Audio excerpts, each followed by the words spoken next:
There is a small villages around, but it's a very remote area. And we had our own intel, or we had done air scan surveillance, and they have seen something. It looks like a buildup. So we need to go and take a look on this region. So we do our recon, our surveillance, we get inserted.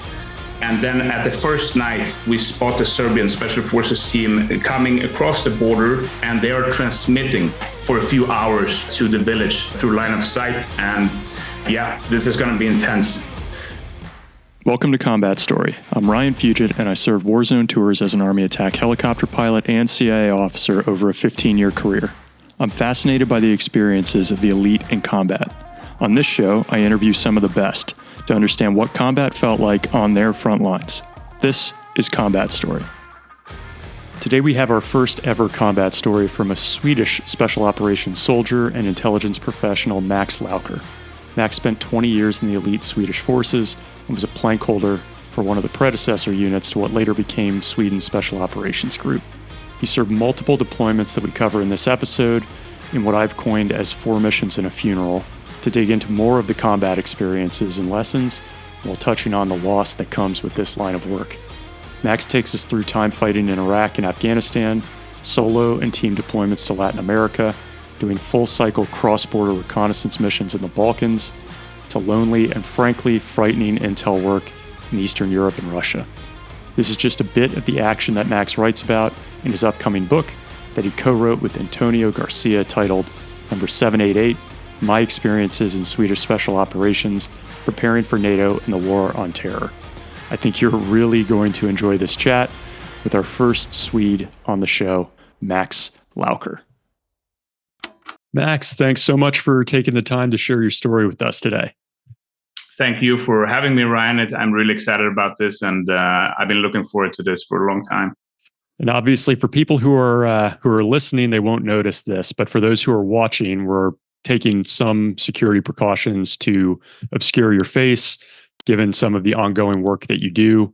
Obviously, though, you've got this book that's coming out soon called Number 788, My Experience in Swedish Special Operations, Preparing for NATO and the War on Terror, coming out in late September of this year, 2024.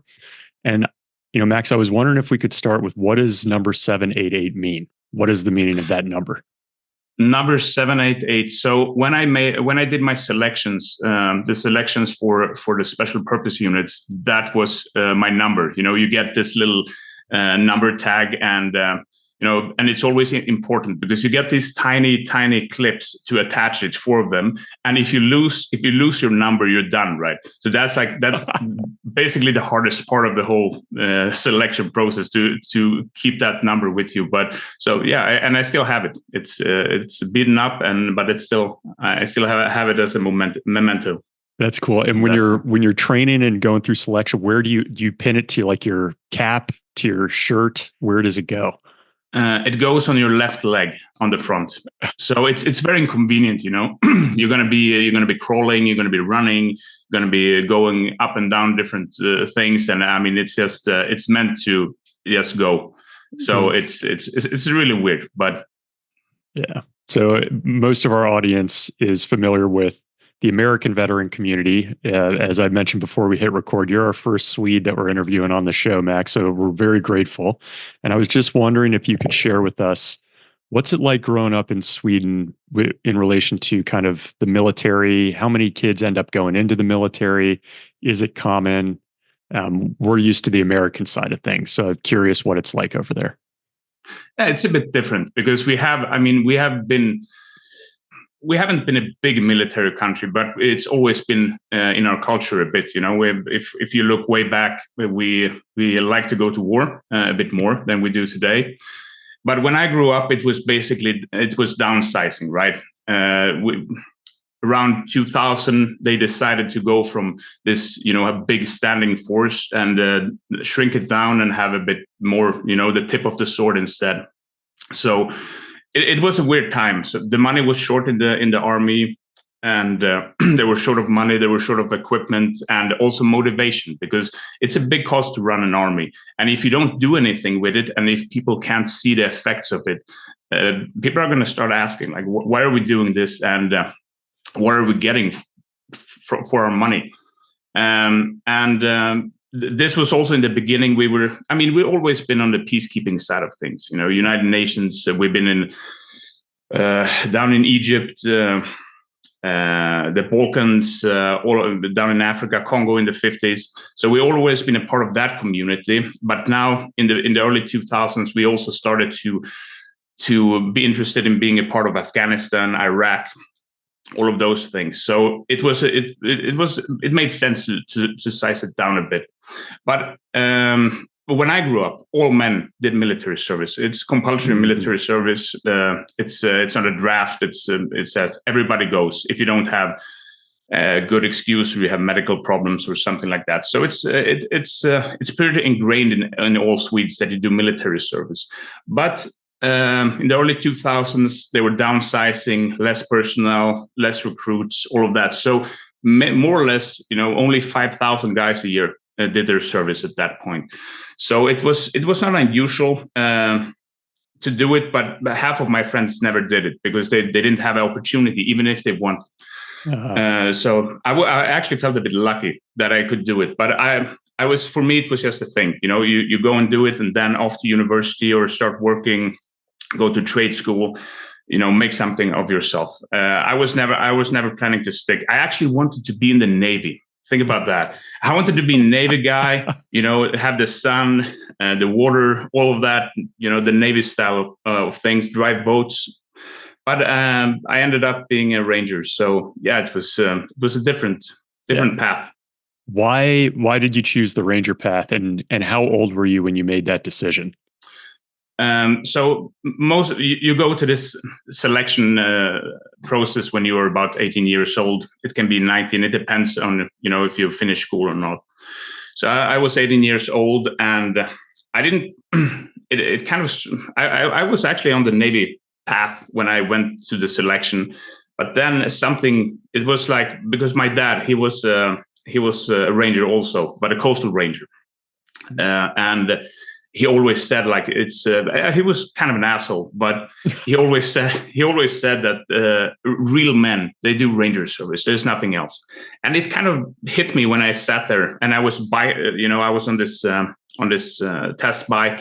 It's like, yeah, we're going to go for Ranger. That is what it is. And wow. That's how it happened. And they had a spot, and I took it.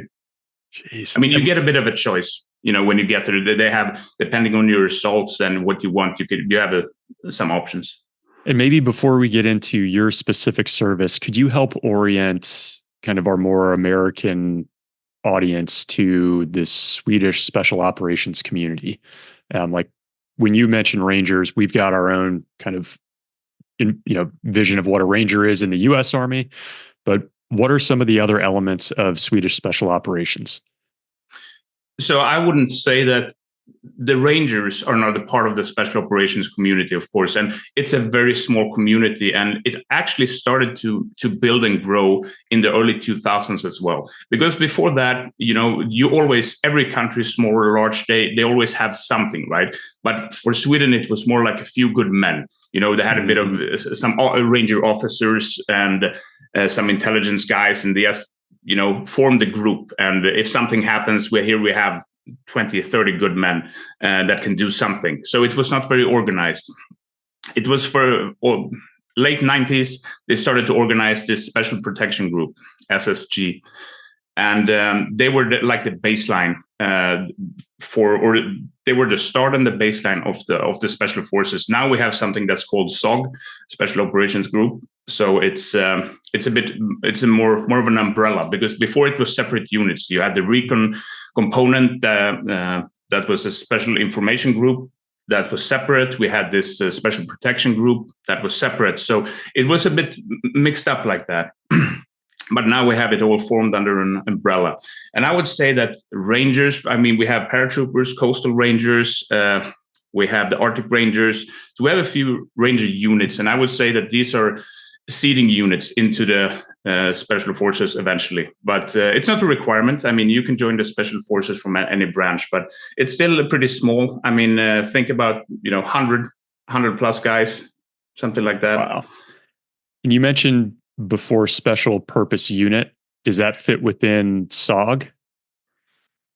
This was before the creation of SOG. So then, when they started thinking about this, like somebody at headquarters woke up one day. It's like, yeah, shit, we need to get this, get this on the right track now. And so they had these main units, the recon part and the protection group part. That's more direct action and hostage rescue and all of that stuff. And then they needed something else, because it's especially when we started in Afghanistan, it's not enough. It's not enough to have 30 plus 30 guys. You're going to run out of guys, and the workload is big. So they started to experiment with the special purpose units. So they have some electronic warfare guys, they have some Navy guys, they have some amphibious corps guys, some army guys, para guys, and they all created their special purpose units so that could fit under this SOG umbrella. They are all disbanded at this point now. We don't have them anymore, but that was also like the embryo of the special forces. And when you joined into the Rangers, did you join the Arctic paratroopers? What side of that did you end up in? The Arctic Rangers. Arctic. So yeah, of course. Is that as painful as it sounds? Yeah, it is as painful as it sounds. I mean, it's not the fanciest. I don't know why I took it. I mean, because I'm from Stockholm, right? The capital. I'm a city guy, and I was a city kid. And now we're going far, far up north. I mean, my father was living up north then, but I don't know. It's some kind of cruel way to entertain yourself. I don't know it, but I mean, it fosters you.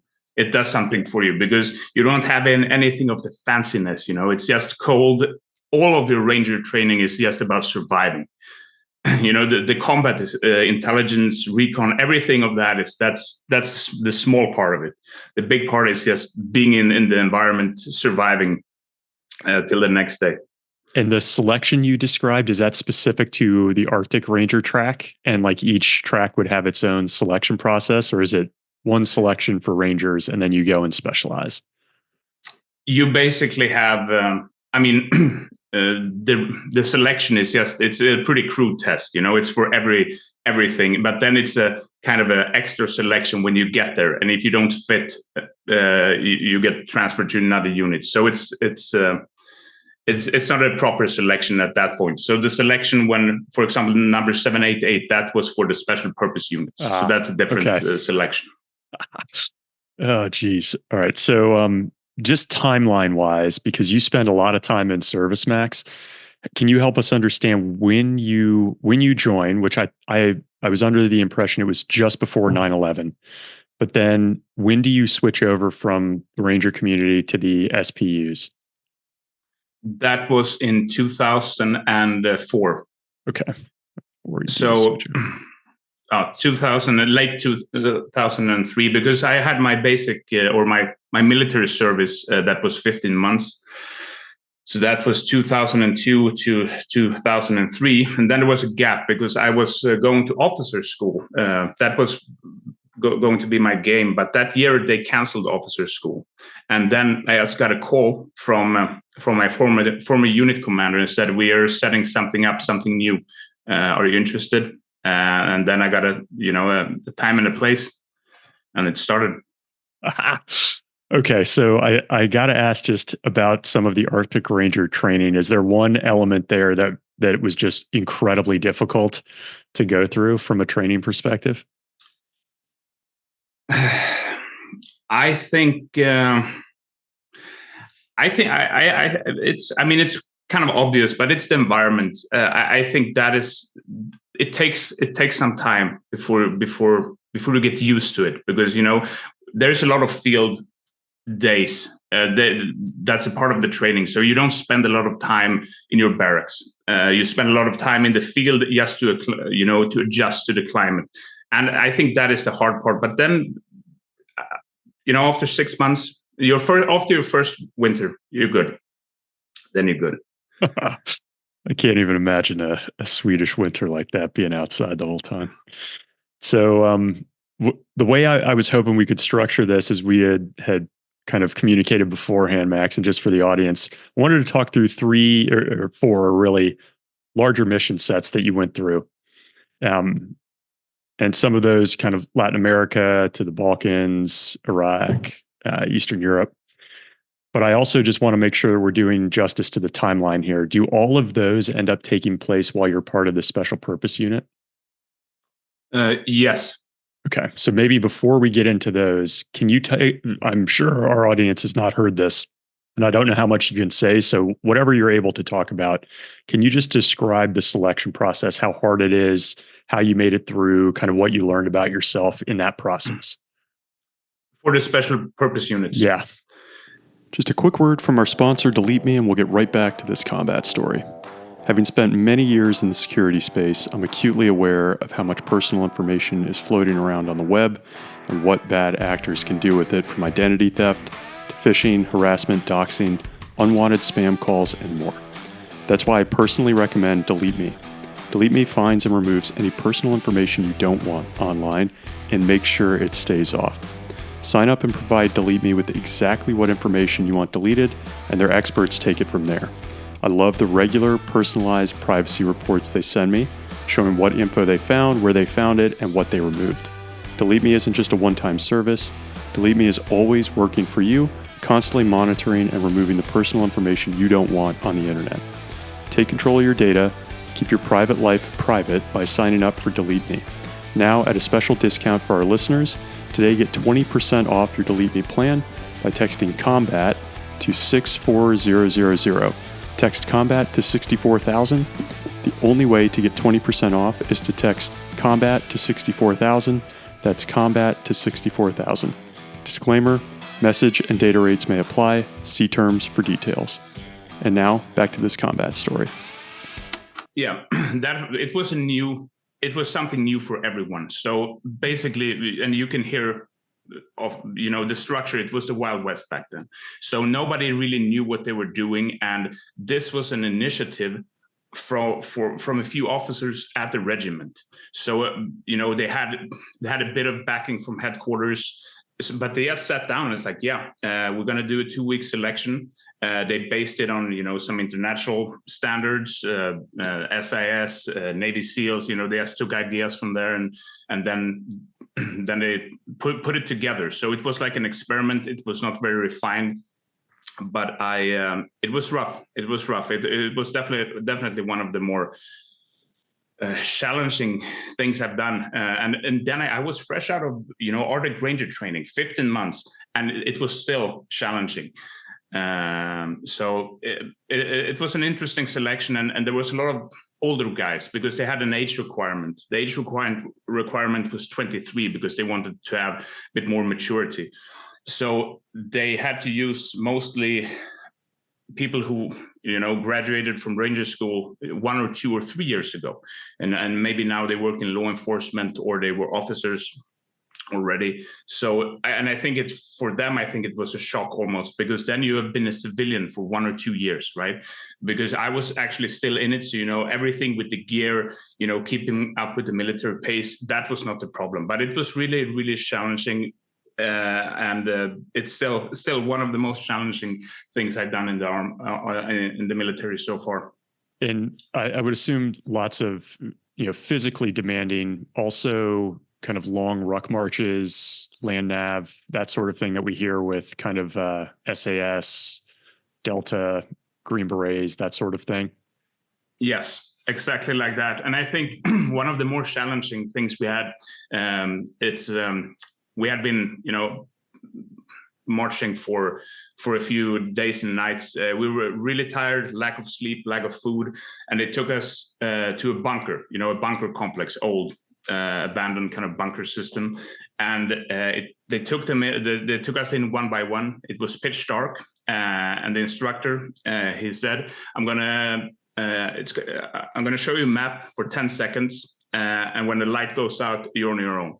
So they show you a map how to find your way out, and then at the end you have to deliver you're looking for this briefcase, right? And you're going to deliver it to a guy, and you got the instructions like he had round glasses or square glasses, and he looked like this and that.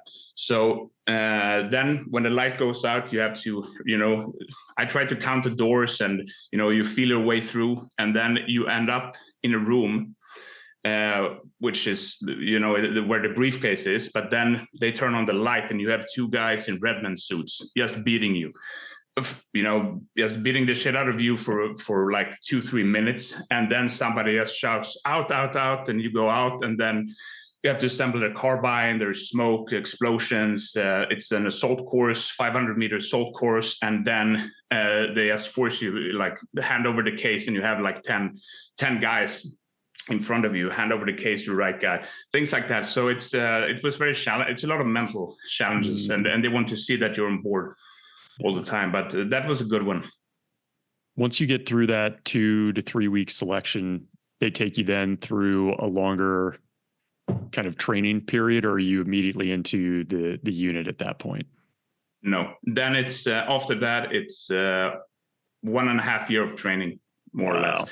Okay. But this was also, it was not formalized. They're like, yeah, we're just going to train you guys until you're good, and and that was no days off. It was 400 days of training. And that time period, kind of 2003, 2004, can you give people an idea? What was it like to be in the military in Sweden at that time? What was the sentiment in the country about being someone in the service? Most people think it was a stupid choice, right? It's like, why do you do this? There's no future. It's no hate or anything. It's just people don't understand it.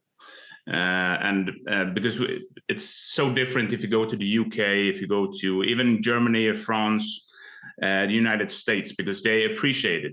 And I'm not looking people don't have to appreciate it. It's just it's a job, right? Everybody has their thing that they have to do, and it's fine. I don't need appreciation, but a lot of people, they thought it was a stupid choice, and especially because the army, there was actually no money. On the infantry units, we're talking about people, they're firing 5 live rounds a year. That was the budget. But on our side, we had unlimited money, unlimited. So it was golden days. We had the latest equipment. We could buy anything. We had unlimited ammunition. It was great. So yeah, that's fantastic. All right, let's dig into kind of this first mission set. I think you mentioned Latin America. Can you take us through? I think this is your first deployment. What's it like? Why are they sending you there? What was that experience? Okay, so we've been doing all of this training. We're starting to, we're actually still in training. It's 2005, somewhere like that.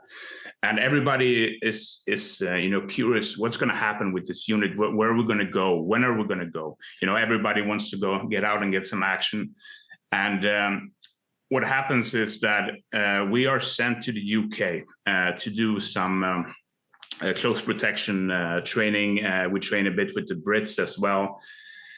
And, so we're starting to get out. We start to understand that something is happening. And then after this training in the UK, which actually wasn't it was not so much for the training, it was actually to make connections, but we didn't know that at that point. He just walked in and said, yeah, we need a guy in Latin America, and quite soon. Are you ready to go? And I said, of course.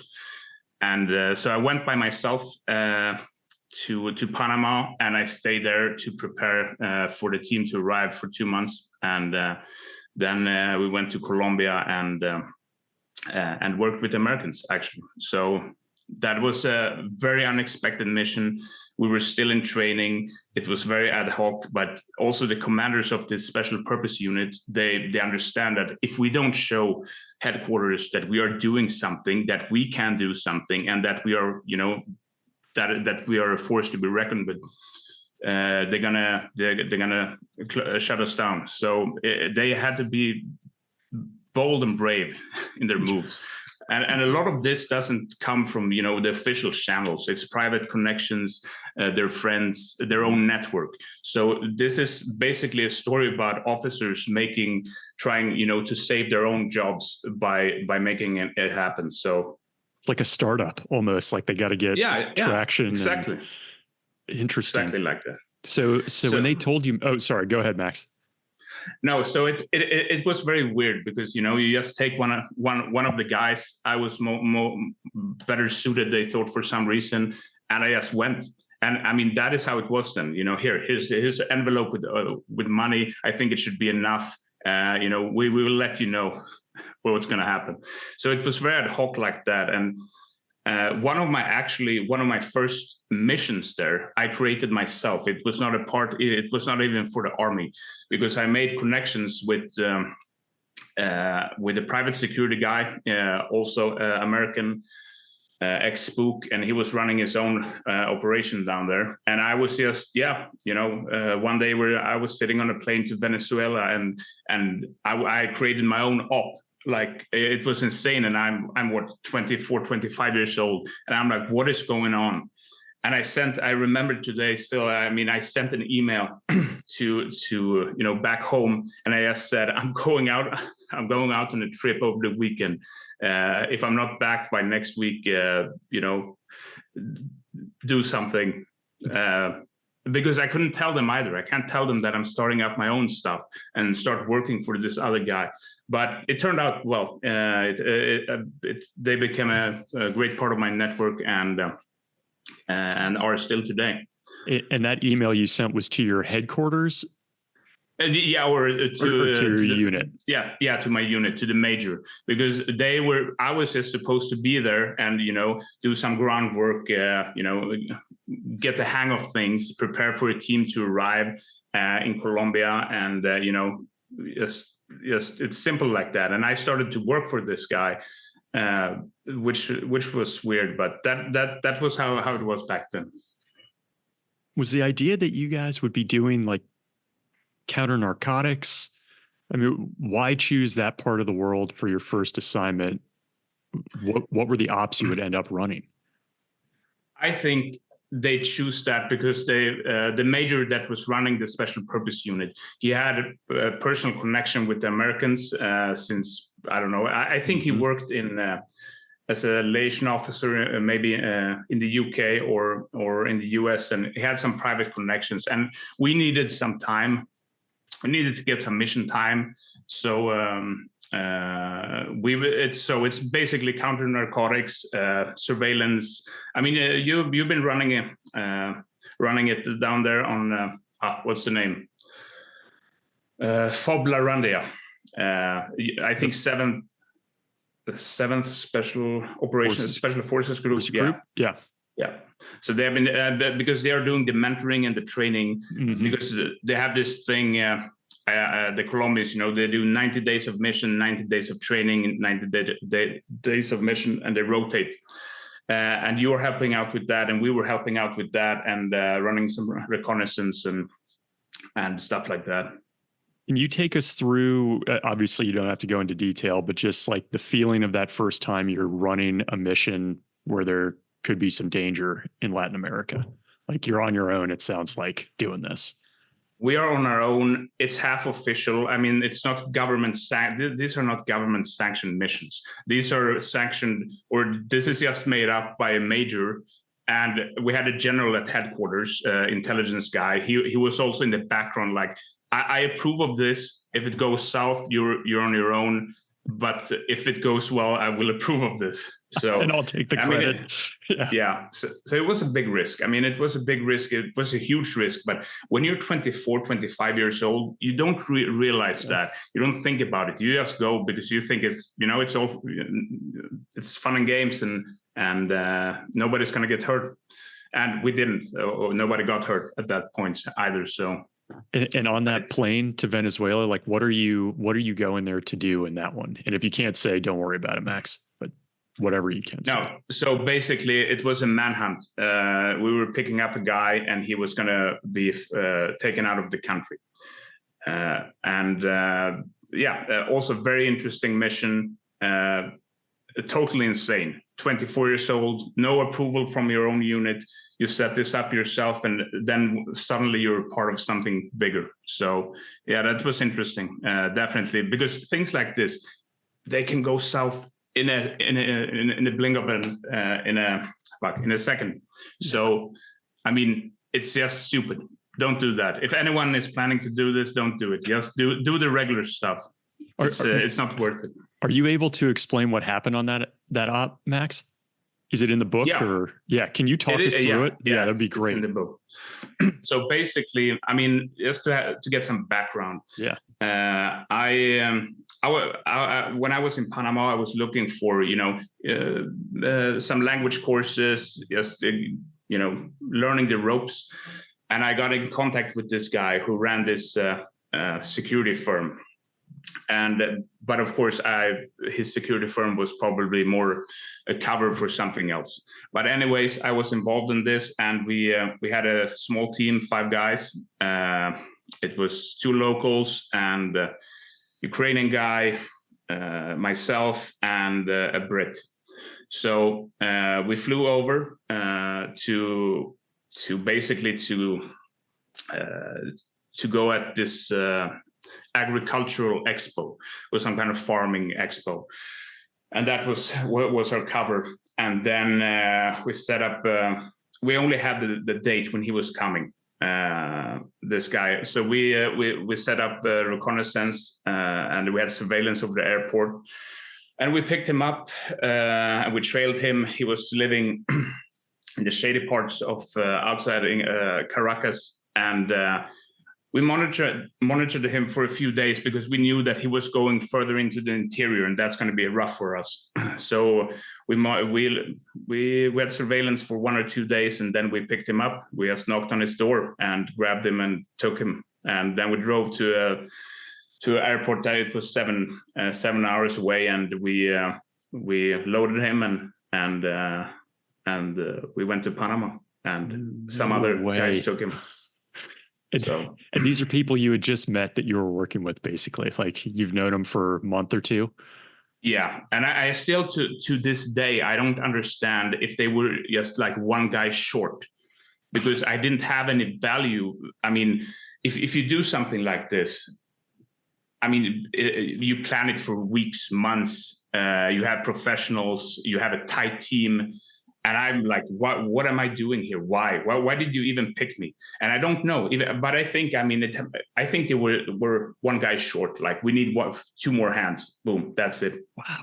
We have this guy. We have the Swede. He seems reliable. Let's go. Did they know you were in a special purpose unit or Swedish military, or were you kind of have a cover that you were doing something else? Yeah, that I was ex-military, and I was just looking for security work. So, it was weird. It was very weird. And I think, it's the Wild West. When you reported that back to the major, like, was he excited? I would imagine, like, this is probably exactly why he sent you. I mean, he was excited because it went well. And we developed, I expanded my network like that. Boom. But it's also like, if something happens, like, everyone would have been, it would have been crazy, but it went well. And so he was happy about that. But it's also, he said, maybe next time do a bit less of this, hardcore stuff. Just network in the regular way. And then before we leave the Latin America spot, like, you did that on your own, then the team comes to join you. What kind of work are you doing when they join you? So basically, I was in Panama to get a hang of things, and then I met the team. I went to Colombia, and I came 1 week before them to prepare on the ground. And when I came to Colombia, it's the same guys that was on this close protection course in the UK. So then I understood why, because they were just checking us out back then. And if we were, good enough.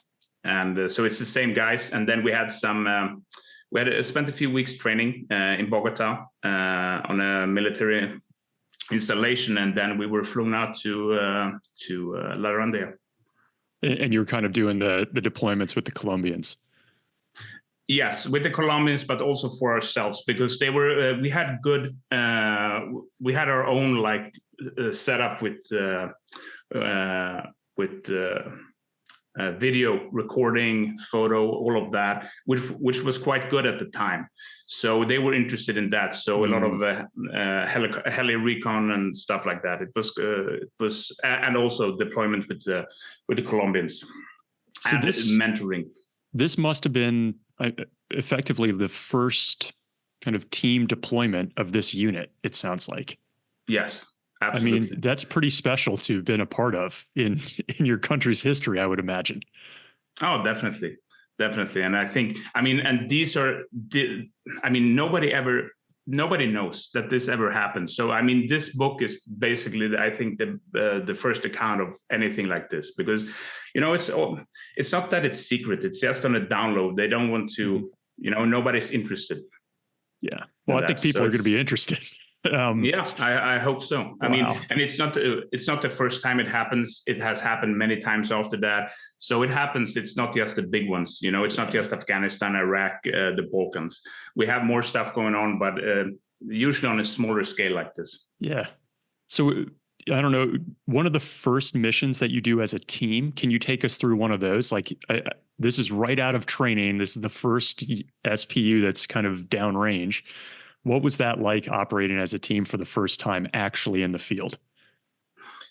It was actually kind of weird because it was not my team, you know. So because just before this Latin American thing, you've been training with the same guys for 1.5 years, 1 year, 1.5, and then they just switched it up. You know, they just so it was actually you know, it took probably a month just to get comfortable with your roles again. Even, I mean, you're professionals, it's no big deal, but you know, the group process starts over again. So that was actually, I think, the biggest hurdle for me to get over, because you wanted to be with your own guys, right? The guys that you have trained with every day. But it turned out great in the end. So what was your specialty, Max? Like within the SPU, did you have, like, were you kind of a reconnaissance guy, a breacher? Like, how do you all break that down? RTO. So I was a signals guy, and I don't know. That's also weird why I became a signals guy, because I was never that good at, you know, technical stuff. I was more like and I was a squad leader in my service. So I was thinking about, you know, maybe an intel guy, maybe a deputy squad leader, something like that. But I became a signals guy, which was super weird, but it turned out great for me. I actually enjoyed it. It took a while, but so in this special purpose unit, you have the squad leader, you have the deputy, you have medic, intel guy, machine gunner, demo guy, and RTO. So it's quite a small team. I could see why they'd send an RTO out ahead of everyone else as well, just to like get a lay of the land and communicate back and get everything set up. Okay. So you come out of Latin America. The next rotation we were going to talk about was Kosovo. What's the context there, the backdrop? Why do you end up going there? Yeah, that was our first official mission. So this is sanctioned by the government. They're recognizing this unit, and we're going to send you somewhere. And I was overseas at the time, so I was called back. It's like, yeah, it's happening now. Everybody needs to get back to base. I had vacation or something, so I'm like, okay, we're gonna go back, and everybody was excited because we know Afghanistan. It's gonna be Afghanistan now. Now it's happening. Iraq, Afghanistan, anything. Everybody was so amped for that. And they have this presentation because Kosovo at this time had been running for 14 deployments. Yeah. I mean, for us in Sweden, and there is no disrespect in that, but it was like a milk and cookie kind of cozy mission. You know, you go down, you barbecue with the boys, you have 6 months, leave from your family basically. And so when they presented Kosovo, I was like, it can't be happening. I was so angry. I was boiling inside. And And my squad leader, he was a captain, and he took me outside afterwards, and he said, "This is our job. We're professionals. I know that you are not happy about this. I know that everybody was expecting something else, but this is what we're doing now. It might be good. It might be shit. Doesn't matter. We're doing this, whatever it is." And actually, a small group, like 8 guys, were sent to Afghanistan to be in another team. So they kind of split us up a bit. And I was so jealous on them, and everybody's like, it can't be true. But it ended up being, even today, it's the most interesting mission I ever had, because it was this full circle that you never get, because you always you do the recon part, you do the direct action part, you do parts. This was a full circle mission. We did everything from the intelligence gathering, surveillance, to the direct action, all of that, full circle. And it was so satisfying. I never had a full circle after that. Wow. So it was an amazing mission and a very interesting landscape, because Kosovo, it's been peace for a long time at that point. So basically what kind of guys are you hunting at that point? It's the big fish that has been able to keep to go under the radar for that long. So it was, that was something else entirely. It was great. That is so interesting. So what year are we talking now, Max? Is this is 2006. 6. Okay. Yeah. So I could imagine wanting to get into Iraq and Afghanistan. So let's dig into the Kosovo side. Can you take us through one of these full circle ops, maybe? Talk the recon, the direct action, like pick one and tell us what it was like doing this for the first time. This was basically, I can take the last mission we did, because that was great. We were actually expecting to go home. It had been slow for a month or a month and a half, and we were expecting to go back home. And then we got the order to go up north, and we started doing border reconnaissance. We were doing reconnaissance for our own infill, ERVs, drop-off points, all of that. And then we had a mission that would eventually take us on the other side into Serbia, because they had this border exclusion zone on both sides. So they are not allowed to have heavy military equipment. And they wanted to see if the Serbs are actually doing, if their special forces are doing reconnaissance on the Kosovo side. And they were having a feeling that they were doing some kind of fob or something. They're starting to build up something there. And so we did a few days or almost a week of reconnaissance, did a lot of surveillance. We had electronic warfare on the ground. We also had a source on the ground, local source that we had been cultivating ourselves. Or we actually took him over from the Germans, but we had been handling him for 3-4 months at that point. And that's also unique, because the running sources, in Sweden, it has been, military intelligence and like the secret police, that's it. So that was a unique experience, because we had been doing a lot of humming training before, but it's hard to get into that game. You're usually not allowed. So we actually had that was the first source that we handled ourselves. I didn't do it. There was an officer handling him, but Max, real quick. Also, and you guys are looking at a military installation or some type of, that's what you're orienting on in this mission? No. So this border, it's a remote, vast border. It's just forest and mountains. So there's not much to see. There is a small villages around, but it's a very remote area. So, and we had our own intel, or we had done airscan surveillance, and they have seen something. It looks like a buildup. Okay. So we need to go and take a look on this region.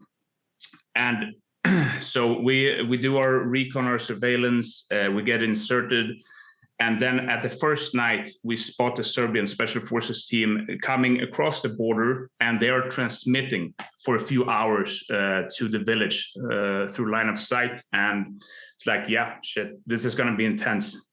That was the first night. What were they doing that for? They had a source in Kosovo, so they were they were transmitting information to and from him that we also located later, our guys. But so we followed them around, and we started to go in and look at these goose eggs that we had made of possible locations. And then on the third, fourth night is like, yeah, this is like platoon size fob that they're building here. They have comms containers, they have everything like that. And we go back to our side and we report back, and we're a bit nervous because it's like, this, you have to be delicate now, because we have special forces, we have electronic warfare, we have sources on the ground. Now it's the time to play it cool. And because, headquarters, they can always be a bit hot-headed. They want results, like they want, I don't know, anything. And it has to happen quickly. But they were cool about it. They reinforced us with a few other guys so we can, keep track of the border crossing where the special forces guys crossed. And they did several times again. And we are pushing in, and we are staying on the Serbian side for a few nights, trying to map out this location very carefully. And eventually, and this is the first time I think it was the first time I ever saw it, and it's the first I've never seen it after that. It was an Soviet anti-aircraft installation, so battery. And so all of this training that you have done, watching all of this Soviet equipment, target identification. Yeah. And I'm like, it can't be happening. Can't be happening. So that's very cool. Surface to air missile battery. So you continued to, and the mission there was just continue to observe. There wasn't like a hit on this location. No, we mapped it out. Of course, I mean that would have been an international war, but we mapped it out. Had a lot of good materials, documented it, and sent it back. So, I mean, because it was handled on a higher level. Yeah. But so it was not 100% full circle, but it's as close as it gets. Yeah, that's cross-border, like full-on reconnaissance against, another special forces entity. That's pretty amazing that you detected them and were able to kind of set up and orient on them. Wow. It was nice, and it's unusual because it's different. Like, and yourself, when you go to Afghanistan, it's expected. But these are two countries basically at peace, right? Mm-hmm. And you're not allowed to just cross into other countries' borders, and it's going to be a big deal if something happens. Huge. So I think that part of it made it so much more exciting or rewarding, because. Yeah. I mean, it's such a different environment to work in, because even if you do the same, I've done the same many times in Afghanistan, but you expect it. You expect combat, you expect contact, you expect this and that. You know exactly what to expect, or more or less you're prepared for it. But here we are just, sneaking around the borders and looking for special forces. And that's the first mission. Amazing. First real deployment, as a platoon. And you have these sources on the ground, people are running them, safe houses, all that excitement.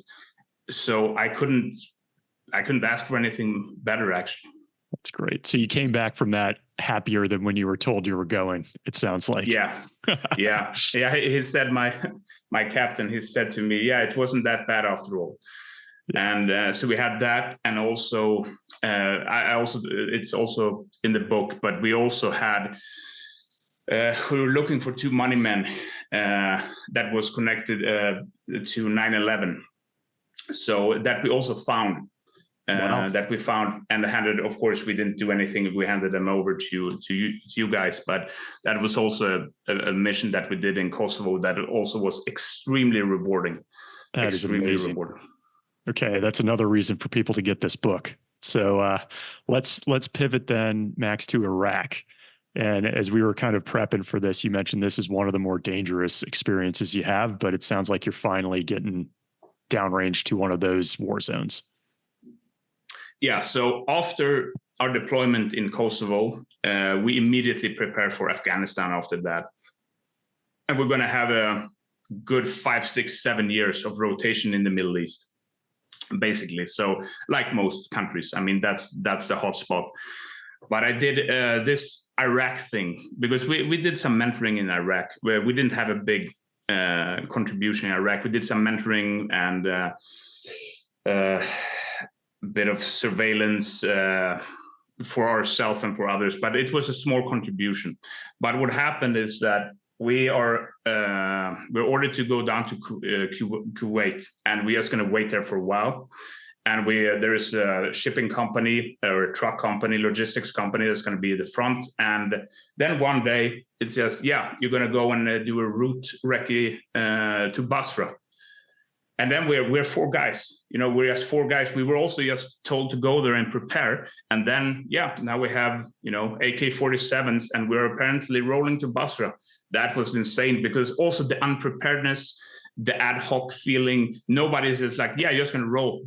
Yeah, go and do a route recce to Basra because they were bringing in shipments later. So they wanted to have an updated route recce, but it's also like, dude, you have the Brits, they could do it. They have like the right equipment, the right personnel. They know Basra excellent. And we're like, but we need you guys to go. So that was probably the most dangerous I ever done because, you have 4 guys, 5'11" clothing. And it's like, I don't know, maybe we're going to be blue on blue or we're going to, anything can happen because there was no like networking. The Brits didn't know we were coming. The Americans didn't know we were coming. We was just rock and roll over the border. And I think that's the worst one I ever done. Nothing happened. It was very uneventful. But it's like when you're sitting there, it's like, we're sitting in this shitty Toyota. I don't even know if it's going to run all the way. And we have nobody. We have absolutely no one in this country if something happens.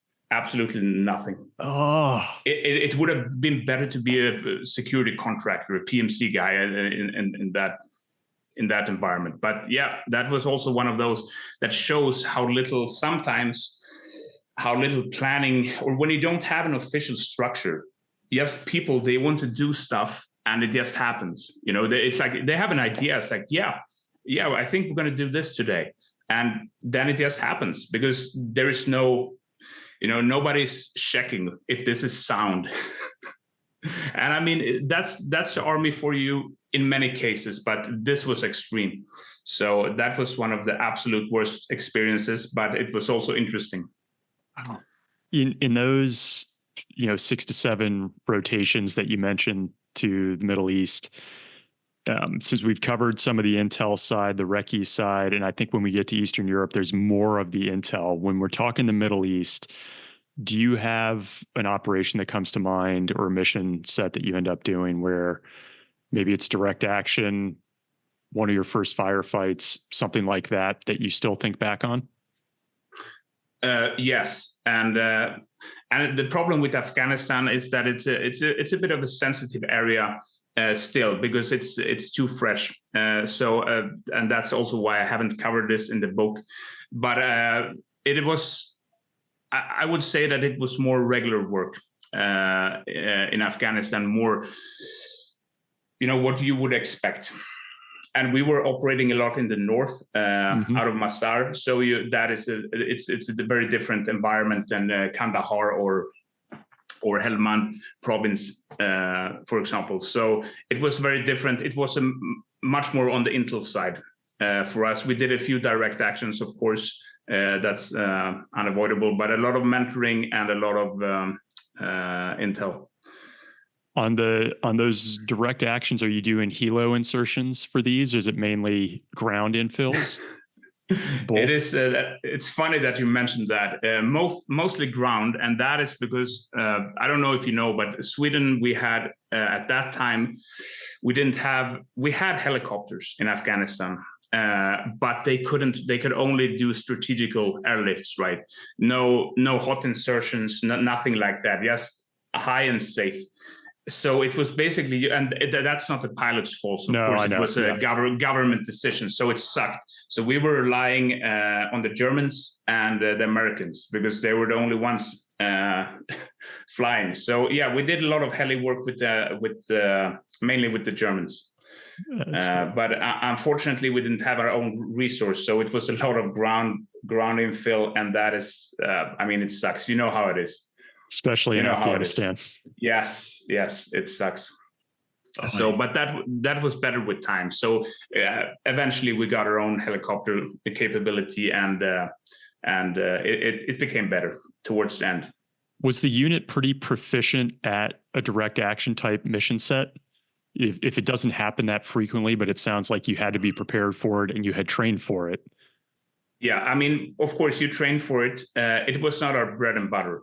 It was mostly intel and reconnaissance surveillance. That is kind of our speciality. Yep. And that was the focus also from the beginning, because what they were missing in terms of capabilities on the special forces arena, on this, when they were building this whole thing up, that was, intel guys, intel surveillance, because direct action, it's easier to find. You can take basically any unit can do a direct action. So not as much as I would have liked, but it actually shaped my career very, very differently than I thought. Because when you think about it, it was the same. First, I wanted to be in the Navy. Okay, then I became a ranger, and then when you become a ranger, I was at an intel unit, even in basic, and I'm like, oh shit, this sucks. I want to be a door kicker. I want to be a breacher. I want to blow shit up. And because being in an intel unit, it's like one of the worst things you can be, because it's you're first in, last out, cold. You're sitting together in an OP that's super small. You poop in bags. You pee in bottles. It's not a great thing to do. But I think it was actually a great move for my career, because that capability it's requested, and it's people they need it everywhere. So it was mostly in an intel. That's very interesting capacity. But so I don't recommend, if anyone listening to this wants to think twice, 3 times, 4 times if you want to join a reconnaissance outfit. It's different. I will say the intel side on the government agencies is a lot different than that. Less peeing in bottles, more dinner parties and nicer places to live, doing the intel work. Okay, and then we'll round this out with Eastern Europe, which I know is intel heavy, and I was actually struck by how you kind of presented this as we were preparing, with like, this was kind of lonely work at this point. So I'd love to hear what that looks like. I'm very familiar with lonely intel work. Yeah. Myself. So this is a bit later in my career. And of course, you either you stay on the green side of things, or you start to transition. So even if you're still working for the army, and you are not, it's not like CIA, you're still for military intelligence, but you transition more and more to the civilian side of things, and then what struck me first is how much you miss other people, because you have always been in a team, even if it's a small team. You've been tight knit, you've been doing everything together, and yes, how lonely it is to work in intelligence, because that is mostly, it's mostly being by yourself. You have to leave everything behind. You have to cut your family out quite a lot. You have to, it's hard to keep. How many girlfriends have you had over the time? Because nobody's going to keep up with you, because you're always disappearing. You're gone. You're doing this and that. So it's a very lonely lifestyle. And I was actually not prepared for that. That was the toughest part, because you think it's like, okay, finally, I'm going to transition from this green stuff, peeing in bottles, pooping in bags, and now we're going into James Bond territory. That's what's going to happen. It's going to be Rolex. It's going to be casino. It's going to be, going to the opera in Vienna. It's going to be awesome. But it's very different from that, because then one day you sit in a dirty apartment in the outskirts of Belgrade, and you're by yourself, and you have all of this work ahead of you, and you have no one to ask you, no one to talk to. You are also you're always in contact with shady people. It's dangerous, and that's it. This is where you ended up. So it's nothing like you think it is, or at least the idea. You mentioned it's not the green side, which is, I think, like not the conventional, the military side. Have you now transitioned at this point to like government intel? No, it's still military intel, but there are, of course, two sides of that. So the ones that are working more in plain clothing and doing all of that, and then you still have the green, the uniformed military intel guys. So it's. Did you have to go through additional training to make that transition? Yes. How hard was that? It was hard because it's a very different game. Everything about Hamint and everything, even if you're proficient in that, you're used to talk to locals, you're used to that kind of environment. Everything is just booted. Yeah, forget everything you've ever learned, because now you're going to fit in. That's your main purpose. And you're going to be low key, and you have to sacrifice a lot of tactical stuff. You have to sacrifice this to maintain a life. And that's, I think, it was the most difficult part for me to apprehend, because otherwise you're used to, even if you're doing something, your objective is hidden, you still have a uniform, you have that kind of cover behind you. Now it's, but when you go onto the civilian side, it's a very different game. And it's, I don't know if I was cut out for that, really. And I don't, because I don't think I was. I was actually, I wouldn't say that I was substandard, but it didn't come naturally to me, or in some ways it did, with the manipulation, that kind of social game. I was good at that, but also, like, to be able to be in that zone for extended periods of time, that was the challenge. To be able to do that and live in this different personality, basically, because that's what you do. You have to create, or you have several personalities that you have to keep alive and keep running, and you have to, internally keep track of them, all and every one of them. And it's that I was not super at that. But I mean, you get into that as well. But I thought it was much harder than I expected, because in the army, you do a mission, you come back, it's good, it's over. But this is an ongoing, it's a never-ending story. Yeah, it is really hard to do that, live the different personas, embody them, not share with anybody, and then come out normal on the other side, or whatever normal is. I have a bunch of questions I'd be interested in asking, but I think they probably get a little too risky. So maybe if there's something from that time, that Eastern European intel work that you talk about in the book, could you share one of those experiences with us here? I actually don't talk about it. That is for the sequel. Interesting. So this book basically ends in the Balkans. Okay. So it's just my training up in the Balkans, and I am writing the sequel now, and that's only going to be the Eastern European intel work. Very cool. It's been hard to, you know how it is, because it has to be a mix of. Of course, you have to stay as close as you can to the truth, but you also have to make it in a parallel kind of universe, because otherwise it can't work. So you have to try to recreate a mission or an objective and try to describe it like it was, but it can't be exactly like it was, of course, because that's impossible. Yeah, because it's still happening around us right now. We'll have to have you back on when the second book is coming out, when the sequel's coming out, so we could dig in more there. But if there's one that you're writing right now that you could share, just like, hey, here's one of the ops that I remember that I'm going to be talking about, even if you have to position it slightly fictitiously? Yeah, so that is one of the missions that I talk about in this forthcoming book is a mission in Kaliningrad. That was actually not primarily towards the Russians. It was not towards the Russians at all. It was primarily we're looking for our own people, basically.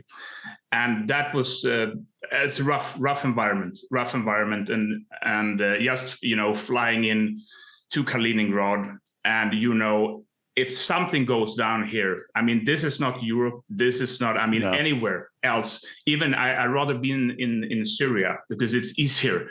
But here you are on enemy territory, and they are looking for you. We are looking for someone else, and this can be a shit show. But so that is you understand the tension. I mean, it's a different game. It's a different. I don't know if people listening can appreciate. Like for me, like the hair is standing up on my arms because of how just having lived that life. The idea of preparing to go in somewhere like that and operate would be pretty daunting. Like mentally, how would you prepare yourself, Max, for something like that?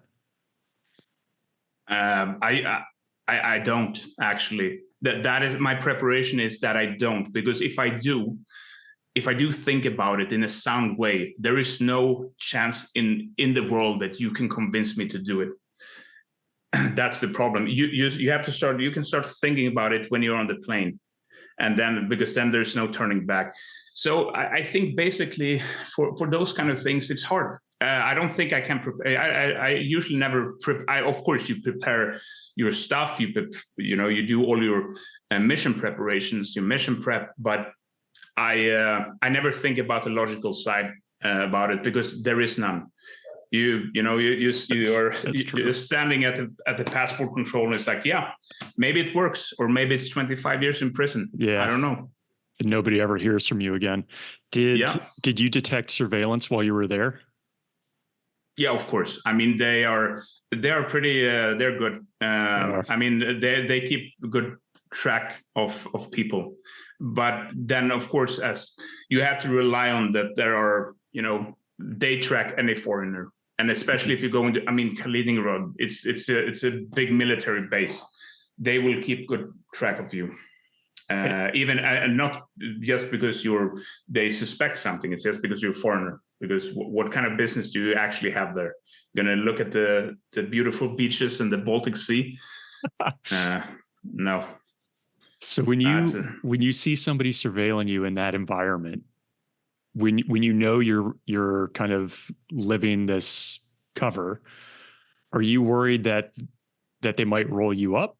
Or are you thinking, hey, they're following me, but I don't know, what's going through your mind for that? I would be worried, but there's also a side to you that you probably want to know when you're being surveilled, as opposed to you don't see anything, which is a big fear for any intel professional. Yes, I would prefer that. I would prefer to know, and I also know the game.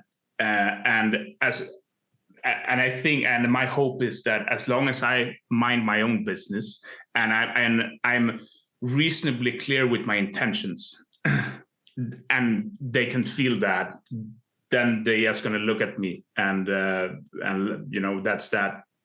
Yeah, and that's the tricky part, because it's always with your intentions. You can't show them, but you also have to show them that I know that you're here, but I'm not going to disturb you. Mm-hmm. That's it. And you have to kind of rely on that it works. And then, of course, that's how it worked at that point, at least. But it's hard to say, because it depends. And if you look at the climate today, even, I mean, it doesn't matter. You can even be a tourist, and they will grab you for being a tourist. I would assume you would never go back into that area in the future, or do you still have to? Maybe not in the future, but it's it's an interesting place. So you never know what's going to happen. So we'll transition here slightly. I am curious, of all this work you've done, all these deployments, the training, all of this, What's the closest you've come to losing your life, Max? That was probably in Afghanistan. I would say it's not the most. I mean, when we're talking about like, yeah, this was a near miss kind of situation, and I think there are always, you always get into situations like that when there is active combat, of course.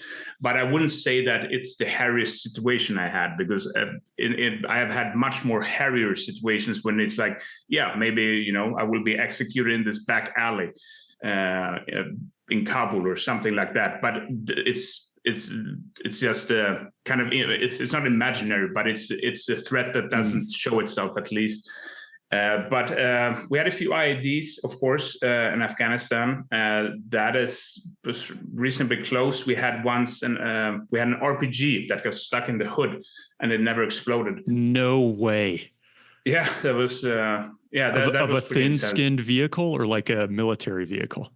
No, it was soft skin. Oh, so my gosh. that was a different game altogether. So I think one of those, either IED, IED or the RPG. Gosh. Okay. Definitely. And then this leads into kind of the people you lose along the way, where I have to imagine this many deployments and this much time in some dangerous spots, that you probably lost somebody, whether it's on your team, a local, a source, interpreter, what have you. I always just want to make sure that we kind of pay tribute to those folks. You don't have to call anybody out specifically, since I know this is sensitive territory, but as you think back on some of those people, what comes to mind for you? I think mostly it's the people I lost at home that have, due to their service, PTSD, other kinds of trauma, that have committed suicide. And I think that's one of the hardest parts for me.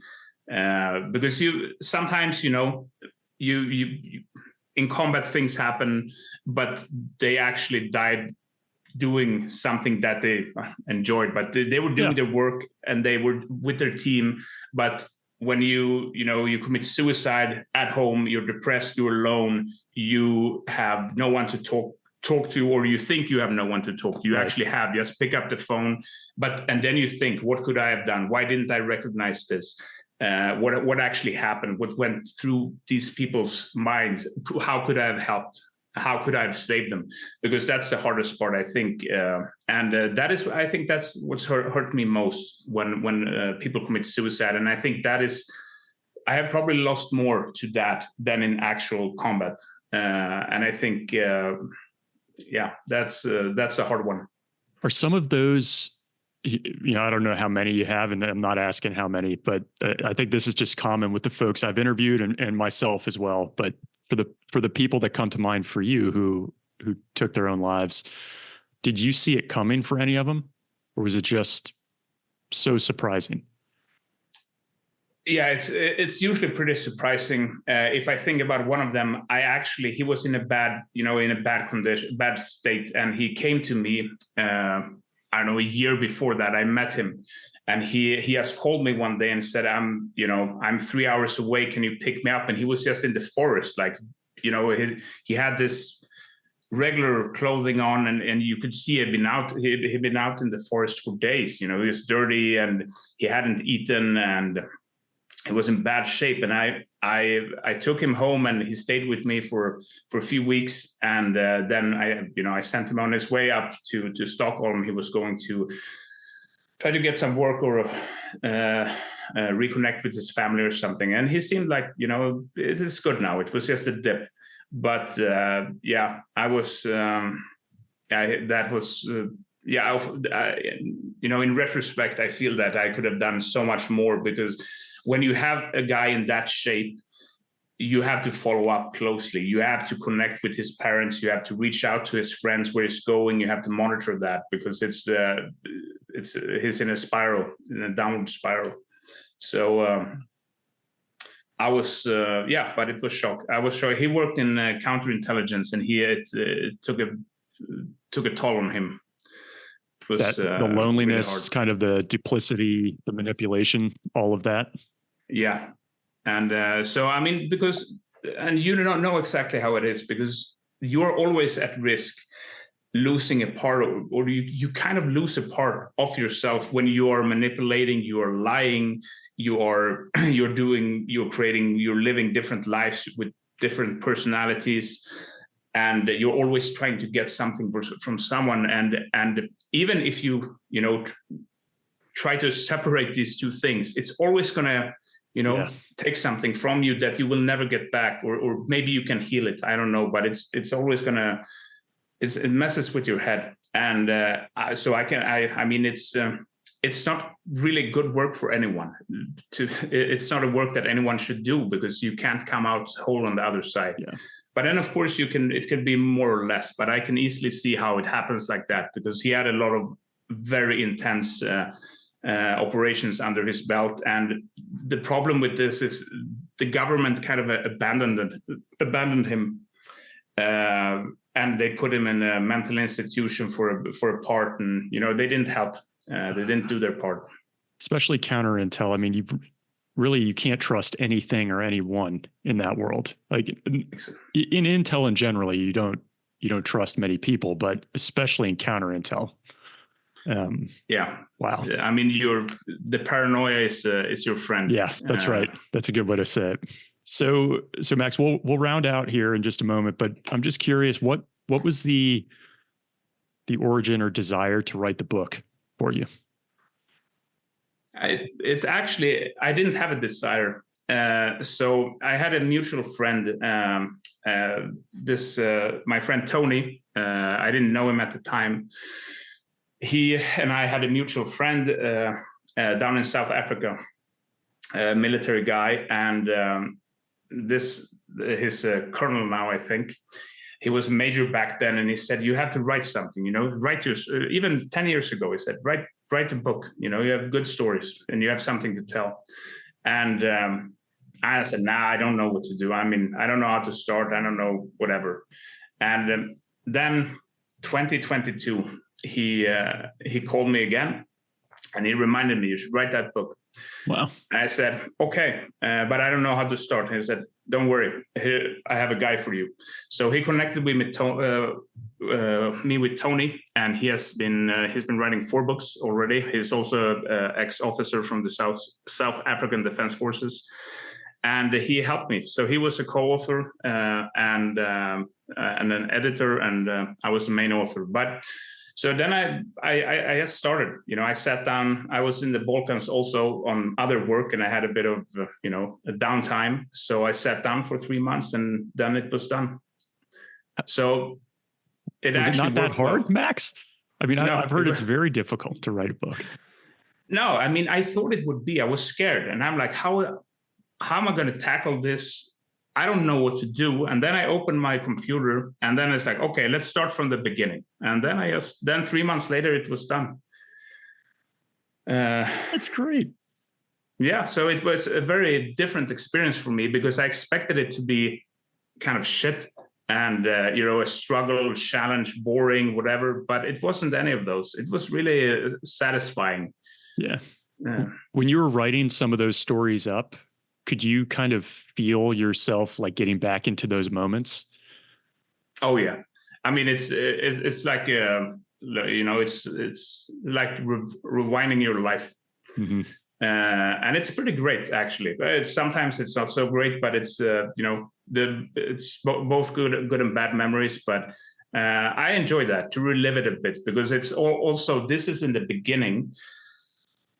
This is 20 years ago, and I almost forgot how good. It was good times. Yeah, it was the good times, and then it just gets worse. It gets harder and harder the higher up you go. Yeah. Well, that's great. So it's number 788, and it'll be out in late September. I will be requesting a signed copy, and I will pay for it if that's okay, Max, because I would love to have it to read myself and then have it on my bookshelf here. For you, I've got 2 questions for you that I ask everybody at the end of all our interviews. The first is there anything that you carried with you while you were deployed that had sentimental value, a good luck charm, or something you just wanted to have on you? Yes, a little rock that I found it when I was a kid, and it's nothing special. It's just a smooth rock that I've always been carrying. So that is something that's been on every deployment, and I even have it somewhere here. I always carry it. Where would you carry it? Usually in my left pocket. On your shirt, no, or in your pants? In my pants. Interesting. So, it just gave you like you would feel it from time to time to. Yeah, you can fiddle with it. It was smooth, and you just held it in your hands, and it was a part of home. It was like having a piece of home with you. Interesting. So, that's cool. I've never heard that one before. That's a first, a rock. And then I guess number 788, I suppose that has gone with you to different places, it sounds like, since your selection process. Maybe that's another.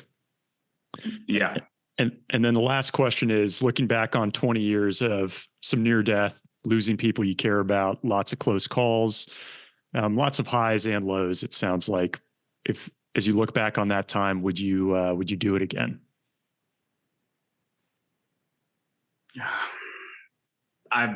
No. Wow.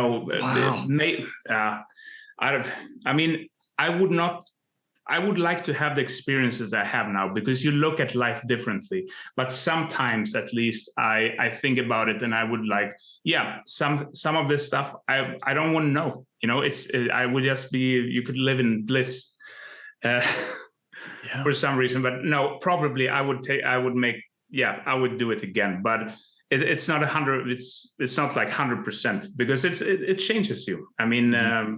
I would, and I don't know how I would have been without these experiences, but it's nothing that you can prepare for, and I think I probably don't want to be without it, but because it's a part of who I am today, so I can't just remove that. But some things would have been easier not to experience or not to know that they even exist. What people do to each other. So that would have been great. But so okay, it's a yes. It's a yes.